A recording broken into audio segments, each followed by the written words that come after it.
Oke, Bu Dokter, silakan dimulai. Oke. Assalamualaikum warahmatullahi wabarakatuh. Selamat pagi dan salam sejahtera untuk kita semua.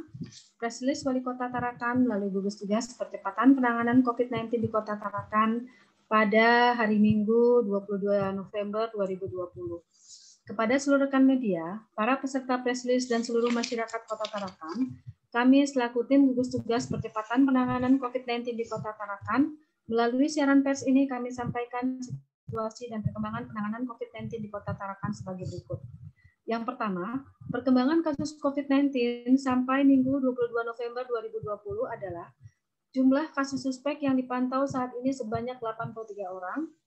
Kasus suspek adalah orang dengan infeksi saluran pernapasan akut atau ISPA dan pada 14 hari terakhir sebelum timbul gejala, memiliki riwayat perjalanan atau tinggal di negara atau wilayah Indonesia yang melaporkan transmisi lokal. Orang dengan salah satu gejala ISPA dan pada 14 hari terakhir sebelum timbul gejala memiliki riwayat kontak dengan kasus probable ataupun kasus konfirmasi COVID-19. Orang dengan ISPA berat atau pneumonia berat yang membutuhkan perawatan di rumah sakit dan tidak ada penyebab lain berdasarkan gambaran klinis yang meyakinkan. Jumlah seluruh kontak erat yang sedang dipantau saat ini sebanyak 767 orang. Kontak erat adalah orang yang memiliki riwayat kontak dengan kasus probable ataupun kasus konfirmasi COVID. Yang maksud dengan riwayat kontak erat adalah kontak tatap muka atau berdekatan dengan kasus probable ataupun kasus konfirmasi dalam radius 1 meter dan dalam jangka waktu 15 menit atau lebih. Sentuhan fisik langsung dengan kasus probable ataupun kasus konfirmasi, bersalaman, berpegangan tangan, mencium tangan, dan lain-lain. Orang yang memberikan perawatan langsung terhadap kasus probable ataupun kasus konfirmasi tanpa menggunakan alat perlindungan diri atau APD yang standar dan situasi lainnya yang mengindikasi adanya kontak berdasarkan penilaian risiko lokal yang ditetapkan oleh tim penyelidikan epidemiologi. Tidak ada kasus probable yang dirawat di rumah sakit. Kasus probable yaitu kasus suspek dengan ISPA berat ataupun akut respiratory distress syndrome atau meninggal dengan gambaran klinis yang meyakinkan COVID-19 dan belum ada hasil pemeriksaan laboratorium RT-PCR. Hari ini bertambah 47 kasus konfirmasi positif, yaitu COVID 517, JA, laki-laki 25 tahun, Karanganyar, kemudian COVID 518, RD, laki-laki 22 tahun, Kelurahan Kampung 6, COVID 519, MR, laki-laki 54 tahun, Kelurahan Sebengkok, COVID 520, M, laki-laki 52 tahun, Kelurahan Sebengkok, COVID 521, HR, laki-laki 30 tahun, Kelurahan Karangrejo, COVID 522, SZ, perempuan, 11 tahun, Kelurahan Juwata Permai, COVID 524, TH, laki-laki 24 tahun, Kelurahan Mamburungan, COVID 525, YH, perempuan 49 tahun, Kelurahan Karangbalik, COVID 526, HB, laki-laki 31 tahun, Kelurahan Mamburungan, COVID 527, B, laki-laki 40 tahun, Kelurahan Karangbalik, COVID 528, AM, laki-laki 34 tahun, Kelurahan Karangbalik, COVID 529, MN, perempuan,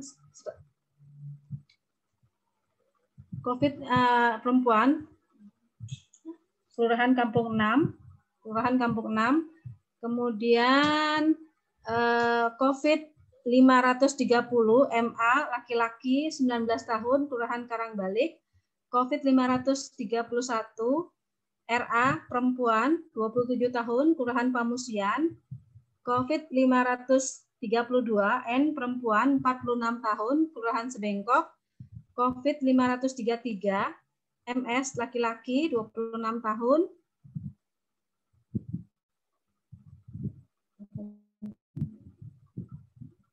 Kelurahan Sebengkok, kemudian COVID 534, WA, laki-laki, 26 tahun, Juwata Korpri, COVID 535, JL, perempuan, 56 tahun, Kelurahan Sebengkok, COVID 536, MM, perempuan 50 tahun Kelurahan Sebengkok, COVID 537 SH perempuan 53 tahun Kelurahan Sebengkok, COVID 538 SH laki-laki 33 tahun Kelurahan Selumit Pantai, COVID 539 RR laki-laki 23 tahun Kelurahan Pamusian, COVID 540 KM perempuan 50 tahun Kelurahan Sebengkok, COVID 541 TE perempuan 43 tahun Kelurahan Kampung 1 Skip, COVID 542 VSS perempuan 13 tahun Kelurahan Juata Kerikil,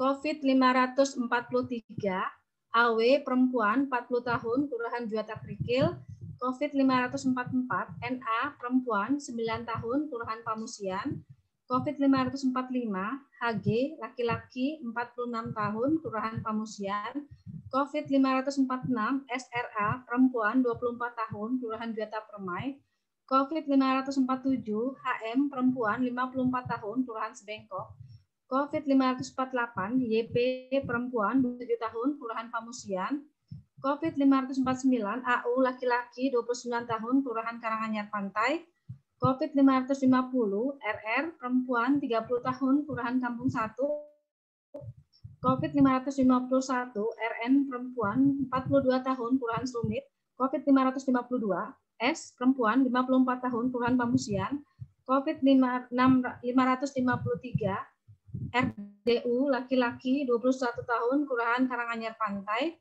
COVID 554 A laki-laki 31 tahun Gunung Lingkas, COVID 555 AS perempuan 45 tahun Kelurahan Kampung 1, COVID 556 SY laki-laki 41 tahun Kelurahan Kampung 1, COVID 557 BD laki-laki 40 tahun Kelurahan Kampung 4, COVID 558 ES perempuan 42 tahun Kelurahan Pamusian, COVID 559 W perempuan 45 tahun Kelurahan Pamusian, COVID 560 W laki-laki 39 tahun Kelurahan Pamusian, COVID 561 TT laki-laki 46 tahun Kelurahan Juata Laut, COVID 562 TS laki-laki 55 tahun Kelurahan Karangharapan, dan COVID 563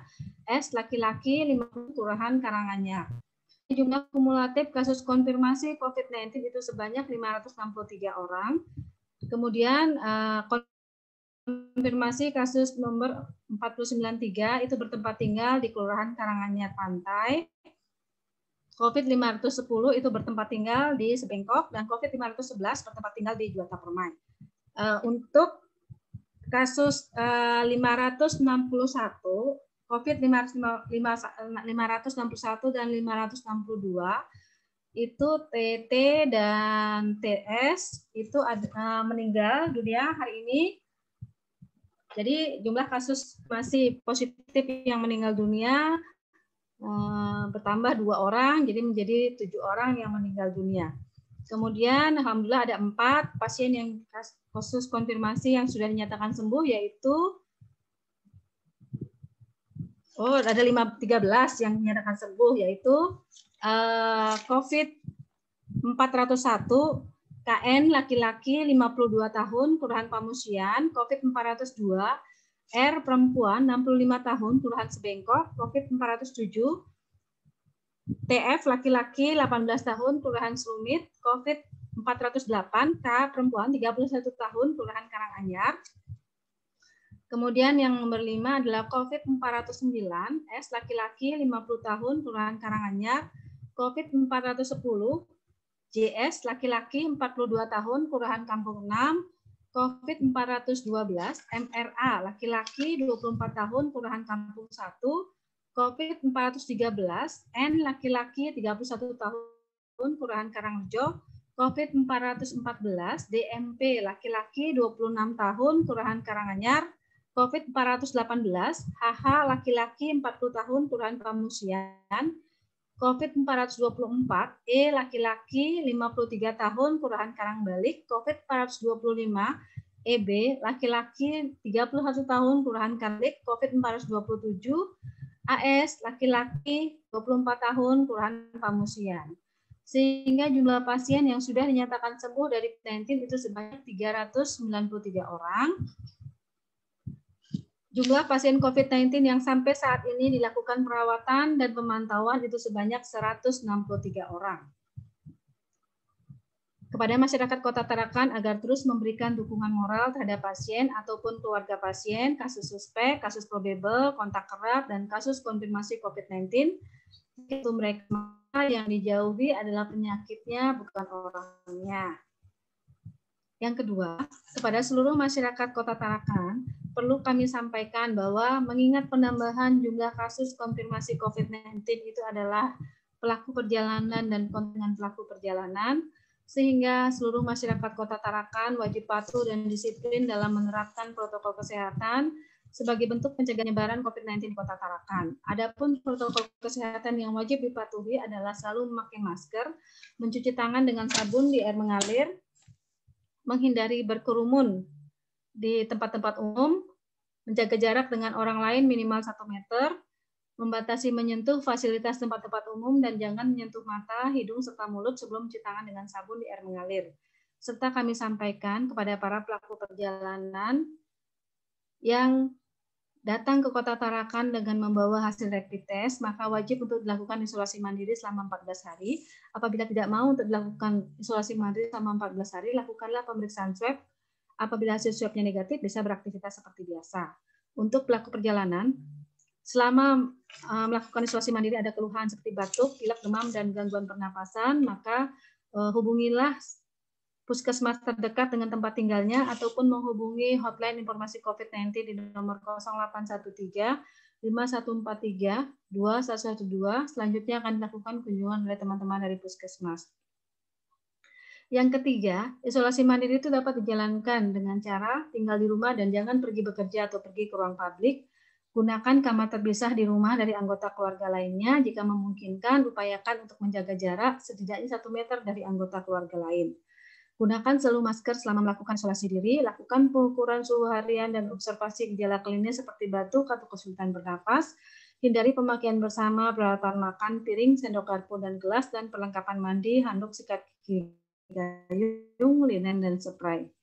Selalu menerapkan perilaku hidup bersih dan sehat dengan mengkonsumsi makanan yang bergizi, melakukan kebersihan tangan secara rutin, cuci tangan dengan sabun di air mengalir serta dikeringkan, dan lakukan etika batuk atau bersin. Berada di ruang terbuka dan berjemur di bawah sinar matahari setiap pagi, maksimal pukul 9 pagi, selalu menjaga kebersihan rumah dengan cairan desinfektan, hubungi segera fasilitas pelayanan kesehatan atau layanan call center 112 jika kondisi memburuk, atau untuk dapat diberikan perawatan lebih lanjut. Kami menambahkan kepada seluruh warga di Kota Tarakan meningkatkan keamanan dan menjaga kewaspadaan di lingkungannya. Kenalilah orang-orang yang ada sekeliling rumah. Jika ada yang mencurigakan atau warga asing, laporkanlah kepada RT ataupun kepada pihak yang berwajib. Yang kelima, kepada masyarakat yang ingin melakukan konsultasi atau menanyakan informasi terkait COVID-19, bisa mengirimkan pesan WA ke nomor 0813 5143 2112. Hotline ini dibuka setiap hari Senin sampai dengan hari Minggu pukul 8 pagi sampai dengan 4 sore. Apabila urgen terkait pasien, silakan menghubungi layanan call center 112 yang tetap melayani selama 24 jam. Menutup press release pada hari ini, kami selaku tim gugus tugas percepatan penanganan COVID-19 di Kota Tarakan, mari kita bersama-sama mencegah penularan COVID-19 di Kota Tarakan dengan melakukan adaptasi kebiasaan baru dan patuhilah protokol kesehatan yang sudah ditentukan seperti memakai masker, mencuci tangan dengan sabun di air mengalir, menjaga jarak dengan orang lain minimal 1 meter, membatasi menyentuh fasilitas tempat-tempat umum dan jangan berkerumun di tempat-tempat umum. Jangan menyentuh mata, hidung, serta mulut sebelum mencuci tangan dengan sabun di air mengalir. Demikian, Assalamualaikum warahmatullahi wabarakatuh. 47 Bu ya, dari perjalanan penanganan COVID Tarakan mungkin ini yang terbanyak ya Bu kasusnya. 47 kita pernah, ya ini yang kedua dulu kan kita pernah 40 ya kasus. Ya, ini 47 ini. Kemudian meninggal 2. Bisa di-review Bu? Meninggal itu Bu? Berapa lama dirawat, kemudian Iya. apa dari Untuk mana ya, kasus? untuk Tuan Tete ya yang umur 46 tahun itu adalah dari biota laut itu lama perawatannya itu dari tanggal dia dirawat 6 hari. Meninggal pada hari ini jam 2 pagi, jam 2 dini hari, jam 2 lewat 15 menit. Ada penyakit penyerta, Bu? Sesak napas dia. Sudah. Penyakit penyertanya sesak napas. Dia memang sudah pneumonia, dia datang dia dengan keadaan pneumonia, dilakukan perawatan dan tidak membaik, jadi meninggal. Kemudian yang kedua itu TS 55 tahun, ini juga pneumonia juga dia sudah pneumonia. Dia dirawat, dia meninggal tanggal kemarin, tanggal 21 November jam 15.25, jam 3.25 sore. Kemudian dia dirawatnya 6 hari, 17, 18, 19, 21. 5 hari. Selama 5 hari. Lakukan perawatan selama 5 hari. Nah, itu juga dia dia memang baru kita ketahui, baru hasil konfirmasi COVID-nya juga baru sebelum meninggal, waktu meninggal ini baru dia dapat hasil konfirmasi COVID-nya. Jadi setelah meninggal baru keluar hasilnya? Iya, tapi dia dilawat di ruang isolasi. Kan memang sudah diisolasi dia sudah masuk suspek. Bukan dirawat di tempat biasa, tapi dirawat dengan suspek. Jadi dia dirawat di ruang isolasi, memang dia sudah dirawat dengan isolasi. Cuman konfirmasi positifnya sebelum dia meninggal, pas meninggal.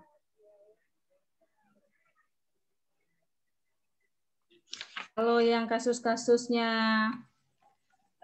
yang tadi 47 ya, 47 ya, itu ada 6 itu rapid testnya, ada 7 rapid testnya reaktif. Jadi dari RDT ya, Bu ya? Rapid testnya reaktif, jadi diperiksa 7 orang, itu COVID 521, 523, 525, 527, 528, 530, dan 538. Sedangkan yang lainnya itu adalah kontak erat dengan kasus sebelumnya. Yang kontak erat dengan kasus 452 itu ada 8, yaitu 519, 520, 532, 533, 535, 536, 537, dan 540.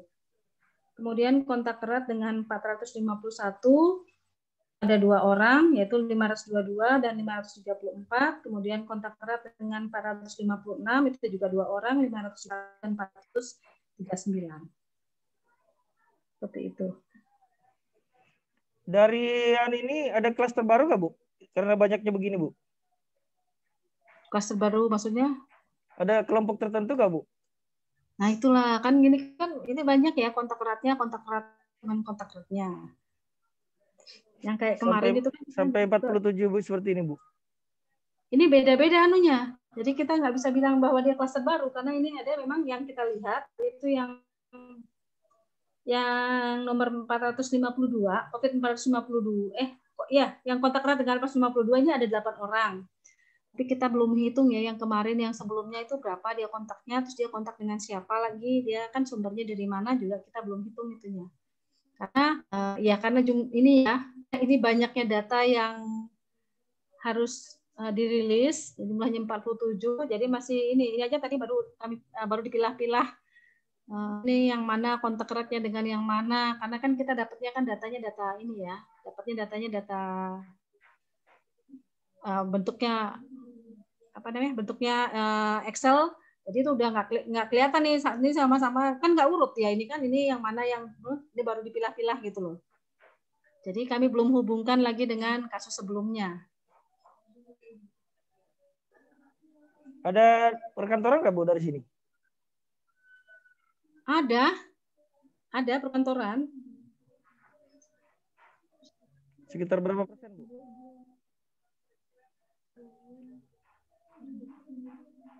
Ya, yang ini ada nggak ini ya, cuman karena dia gini, ada yang kontak erat, ada yang RDT reaktif. Mungkin sekitar berapa tadi ya? Aku soalnya nggak bisa ini dipilah nih, baru dipilahnya RDT-nya, kemudian kontak eratnya gitu kan. Belum lagi dipilah ininya, berapa perkantorannya. Bisa diupdate hari ini, Bu? Sudah ada berapa, tahu nggak, Bu, update terakhir? Ada berapa yang ditangani oleh RSUKT dan RSUD? Punya informasi, Bu? Kalau yang ini oleh RSUKT, nah itu bisa kami update karena dia sudah full, dia tuh 22 tuh. Cuman kalau yang di RSUD belum. Saya belum dapat ini. Katanya mau ada penambahan di lantai 2 atau gimana, Bu? Di mana? Di RSUKT. Ya. Ya, mau dibuka. Tapi kan kita harus sumber daya SDM-nya harus dicari dulu. Ya, dengar-dengar ada penerimaan relawan kah, apa namanya, yang mau ya. Mungkin ada tenaga-tenaga medis atau alumni perawat yang mau Kalau relawan ya enggak, kalau misalnya kan kalau dia kan harus ini untuk perawat dia kan harus punya STR kan? Ya. Itu sudah, ini kan harus penerimaan, harus punya STR-nya. Ya, ada penerimaan, Bu, ya. Yang paling penting adalah dia bersedia untuk ditempatkan di situ, di ruang COVID, ya kan? Karena untuk mencari tenaga baru, ini berdasarkan pengalaman ya berdasarkan pengalaman sebelumnya, untuk mencari tenaga untuk di ruang COVID itu sulit. Padahal kita pun udah seleksi ya, maksudnya kita seleksinya itu nggak boleh punya anak kecil, kan? Nggak boleh hamil, nggak boleh orang hamil, nggak boleh punya anak kecil, di bawah 5 tahun nggak boleh, gitu kan? Iya. Itu masih, tapi begitu orang itu masuk, ada yang orang itu yang misalnya datang dia ke situ, begitu dia pakai ini, ada juga yang masuk dia ke situ dengan pakai hazmat, dia langsung pergi dengan baju hazmatnya itu. Ada yang begitu, ya gitulah makanya. Terus kalau misalnya kita pakai tenaga yang sudah ada, nah masalahnya di puskesmas juga tenaganya ngepas, kurang tenaga juga. Nah untuk pelayanan juga, untuk tracing kasus juga susah juga, makanya iya, puskesmas juga kewalahan sekarang, Bu. Betul. Mereka juga yang tracking, mereka juga datang ke rumah-rumah. Betul, karena ini mereka kasusnya yang menjemput pasien lagi. Betul, itulah makanya. Itulah, membuka ruangan lantai 2 itu tidak semudah itu, gitu loh kan. Memang kita rencananya juga mau buka, cuman itu masih dikoordinasikan, ini kan. Memang kita sudah ada penerimaan untuk perawat, kan? Kan kita biasanya cuma untuk ini, kita habis bukanya itu untuk perawat, untuk dokternya, gitu kan? Udah ada, cuman untuk perawatnya yang itu yang harus banyak, gitu loh kan? Karena itu akan shiftnya. Shiftnya kan satu shift itu 4 jam. Jadi ada harus kan? Iya. Harus ada 6 shift. Oh, 6 shift. Oh iya. Iya, 6 shift. 6 shift. Nah, itu harus perlu ini karena nggak boleh kita lebih daripada 4 jam perawatnya di situ. Pakai baju hazmat 4 jam bagaimana itu? Baru perawatnya juga harus di Bu ya, di karantina ya, enggak pulang ke rumah ya? Iya. Diinapkan. Betul. Makanya itulah. Aku aja terima datanya Ibu gemetar, Bu, 47. Iya, saya aja kaget kok lama saya belum dengar berita. Kan baru dengar berita. Kok saya bilang kok belum ada ya beritanya ya, kok lama ya, tumben lambat, biasanya kan cepat. Nah, itulah harus dipilah lagi yang mana yang ini, makanya tidak bisa sudah apalagi kalau misalnya bertanya ke rumah sakit berapa daya tampungnya, yang pasti dia sebutkan daya tampungnya, dia sebutkan nanti yang semua yang bukan orang Tarakan aja, tapi yang Bulungan punya, yang mana punya, masukkan sama dia. Kan orang kita tanya berapa yang dia tampung kan, semua. Iya. Kalau RSKT ya pasti otomatis punyanya ini semua gitu loh kan. Tapi kalau RSUD kalau kita tanya pasti ini. Jadi makanya kita harus ngitung dulu sendiri ini berapa yang dirawat di situ. Tapi kan kadang-kadang ini kan begitu membaik sedikit karena ruangannya kurang, jadi begitu membaik sedikit bisa lakukan isolasi mandiri, dikeluarkan untuk lakukan isolasi mandiri gitu loh. Nah kita untuk masih banyak yang menunggu, yang pasien-pasien yang suspek, yang konfirmasi positif, yang ada gejalanya, itu yang mau dimasukkan. Nah itulah makanya. Jadi cepat perputarannya gitu. Itu yang takutnya salah kita ini kan gitu. Jadi kalau ada biasa terjadi ya Bu ya, kalau misalnya sedang dirawat tapi sudah mulai proses penyembuhan, ya sudah boleh karantina mandiri diganti dengan yang bergejala seperti itu Bu ya. Iya, bisa. Ya itu makanya nanti dokternya kan lakukan pemeriksaan. Nanti dokternya melihat, memastikan bisa nggak dia lakukan isolasi mandiri. Jangan sampai kita memulangkan orang, kita membaik, tahu-taunya nanti di dalam perjalanan di sana dia memburuk gitu. Kan kita nggak bisa. Makanya jadi kita harus benar-benar memulangkan orang itu, memang orang itu siap untuk dilakukan, memang untuk dilakukan isolasi mandiri itu bisa gitu kan. Walaupun secara ya kan, berkala di sana itu di ronsen nggak Bu? Atau di apa? iya pasti dilakukan pemeriksaan. Apalagi yang mempunyai gejala. Kita harus hati-hati karena memang itulah yang ditakutkan kalau pneumonianya ini ya kan bertambah parah, bertambah berat. Kemudian dilakukan juga pemeriksaan saturasi oksigennya, dilakukan pemeriksaan itu. Jadi kalau misalnya saturasi oksigennya berkurang, nah itu berarti sudah tanda-tanda itu. Saturasi oksigen ya. Maksudnya kondisinya mulai menurun gitu, berarti diambil dari mulai tanda-tanda. Harus dilakukan observasi ketat seperti ini itu. Ada pertanyaan, Bu, pertanyaan titipan dari media. Evaluasi Satgas dengan jumlah kasus semakin banyak. Apakah sudah masuk second wave ini? Second wave? Kedua. Ya. Ya, second wave. Ya, kalau dibilang second wave ya sebenarnya bukan second wave ya. Ya kan? Ini masih gelombang yang pertamanya, cuman kita kembali lagi kepada kita. Jadi mungkin ini ya bisa jadi kalau kita mengendorkan pelaksanaan protokol kesehatan, ya terutama mengingat saat ini banyaknya jumlah penerbangan, terus dari darat, dari laut, kan kita yang ada dari laut sama udara, itu kan masih banyak penerbangan, terus dari laut juga banyak. Nah itu kita tidak patuh dengan protokol kesehatan. Nah itulah bisa jadi sebenarnya ya memang kalau dibilang gelombang kedua bisa dibilang gelombang kedua, tapi dibilang bukan gelombang kedua juga bisa gitu loh kan. Karena kalau kita lihat kan sebelumnya bagaimana kita mengetatkan protokol kesehatan seperti melakukan PSBB. Ya kan? PSBB kan ketat. Kemudian, tapi kan karena desakan, kadang juga masyarakat bilang kita nggak bisa ekonomiannya bagaimana kalau kita misalnya perputaran ekonomi, ya kan? Akhirnya itu, tapi sebenarnya harusnya patuhilah protokol kesehatan karena kan selalu didengung-dengungkan adaptasi kebiasaan baru, adaptasi bukan kembali ke yang dulu gitu loh. Dianggapnya adaptasi kebiasaan baru nggak pakai masker gitu kan. Itu yang salah gitu kan. Saya aja presilis pakai masker ini Bu. Ya, padahal kok sendirian ya? Iya, anak-anak di sini. Padahal kok sendirian ya? Oh, ya. Pertanyaan kedua Bu. Iyalah. Klaster mana aja yang ada saat ini? Ya. Klaster mana saja yang ada saat ini? Yang jelas klasternya pelaku perjalanan. Ya. Kemudian klaster perkantoran juga ada, kan? Perkantoran, institusi, perusahaan ada. Tapi itu dikaburkan oleh kontak erat dia dengan pelaku perjalanan. Kan ada juga yang klasternya perkantornya itu, ya kan?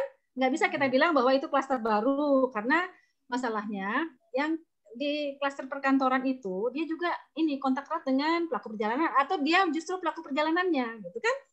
Ya, Bu. Jadi kan kita nggak bisa bilang bahwa dia. Kalau rumah sakit ini baru. Apakah dikatakan sebagai klaster baru? Klaster rumah sakit? Ya, kalau dia jumlahnya banyak ya bisa kita katakan dia klaster rumah sakit. Tapi kita kalau melihat dari asal muasalnya, kan? Asal muasalnya kasus ini, jadi maksudnya kontak erat, mungkin kontak erat dengan pelaku perjalanan, ya bisa jadi sebenarnya tidak klaster baru gitu kan. Tapi kalau lihat jumlahnya ya pasti orang bilang oh ini klaster baru. Kan banyak soalnya sekarang yang yang terkonfirmasi seperti itu. Ya, kita berdoa saja mudah-mudahan cepat sembuh. Jadi ini kan bisa kegiatan perawatan kan ini kadang sekarang perawatannya kan udah ada jadinya kalau di situ kan kalau misalnya adanya yang terkonfirmasi, jadi itu harus menunggu lagi yang lainnya. Seperti itu. Satu pertanyaan terakhir Bu dari Rustam RRI.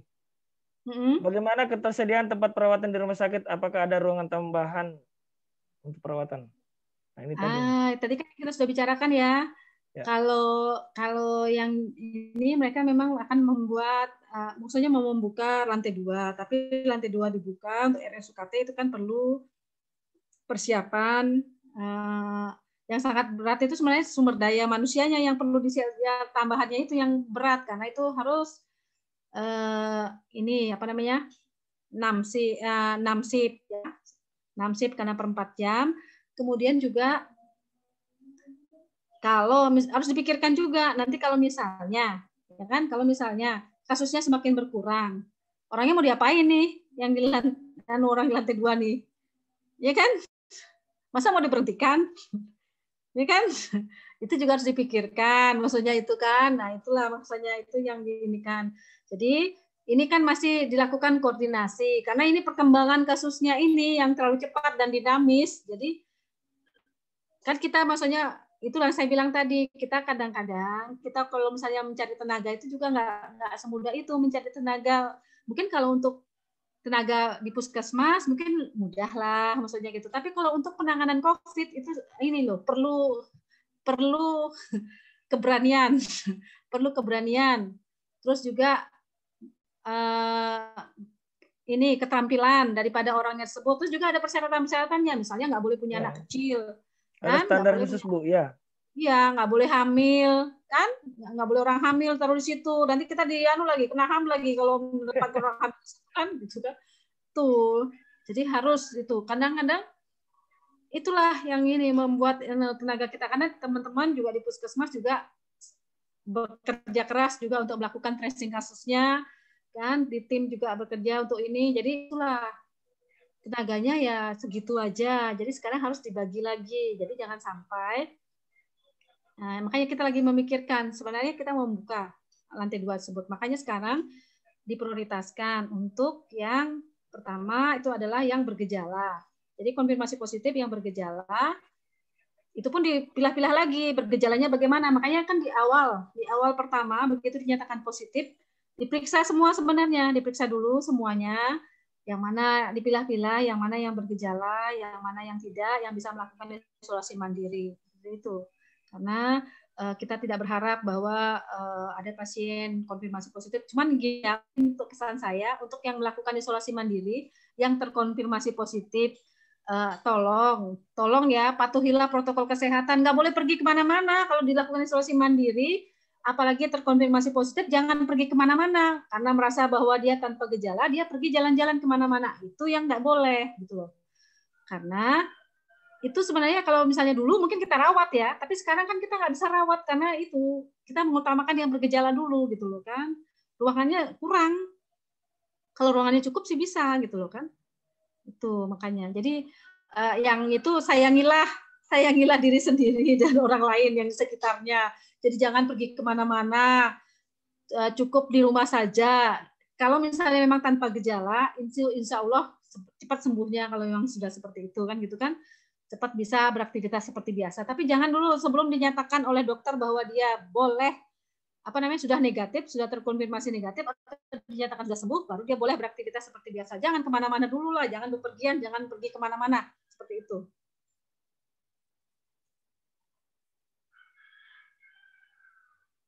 Komorbid itu apa, Bu? Komorbid itu penyakit pemberat, penyakit penyerta namanya. Penyakit pertanyaan penyerta. Ya itu ada pertanyaan tadi, tapi sudah kita bahas tadi. Artinya penyakit penyerta dari yang meninggal tadi maksudnya yang ditanyakan. Iya, tapi saya belum dapat ini ya, belum dapat info ininya ya, maksudnya komorbidnya apa? Saya belum dapat info karena ini juga pasien ini kan baru maksudnya baru terkonfirmasi hari ini. Dia kan sebelumnya suspek, ya kan? Suspek terus terkonfirmasi hari ini, jadi masih belum dicari. Ya mohon maklum karena ini jumlahnya sekali kita juga masih memilah. Saya aja masih memilah yang mana RDT ini kan saya pilah juga dulu gitu kan. Oke Bu, mungkin ya sekian semua pertanyaan. Ini ada klaster pilkada nggak? Oh ada, ini pilkada aja belum dilakukan kok. Sudah ada klasternya, gimana sih? Kalau pilkada ya itu pilkada aja belum, bagaimana kita melakukan klaster pilkada ya? Kalau klaster kampanye apa ya itu? Itu klaster kampanye seperti saya bilang, klaster kampanye atau klaster akan pilkada itu tergantung.